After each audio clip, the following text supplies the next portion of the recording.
উত্তরবঙ্গের অন্যতম গুরুত্বপূর্ণ শহর শিলিগুড়ি রাত্রিকালীন অবস্থায় পশ্চিমবঙ্গের রাজধানী থেকে কলকাতা থেকে পারতপক্ষে সেটা বিচ্ছিন্ন হয়ে যায়। তার কারণ আমাদের বাস, প্লেন বা ট্রেন এই সার্ভিসগুলো শিলিগুড়ি থেকে কলকাতা অবধি রাত্রে 8:40-এর পরে সেই অর্থে থাকে না বললেই চলে।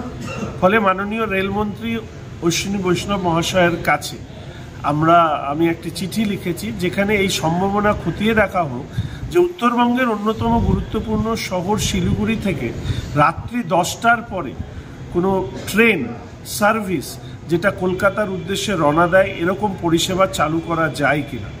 তাহলে উত্তরবঙ্গের সমস্ত শহরগুলি নিশ্চিতভাবে উপকৃত হবে এবং রাত্রিকালীন যে যোগাযোগ বিচ্ছিন্নতা পশ্চিমবঙ্গের রাজধানী কলকাতা থেকে সেটাও মিটবে। এই ব্যাপারে আমি মাননীয় সাংসদ রাজু বিস্তা মহাশয় এবং মাননীয় সাংসদ জয়ন্ত রায় মহাশয়ের সহযোগিতা প্রার্থনা করছি। আশা করি উত্তরবঙ্গের মানুষের চাহিদা পূর্ণ করবার ক্ষেত্রে রেল মন্ত্রক এবং মাননীয় প্রধানমন্ত্রী এই ব্যাপারে দৃষ্টিপাত করবেন।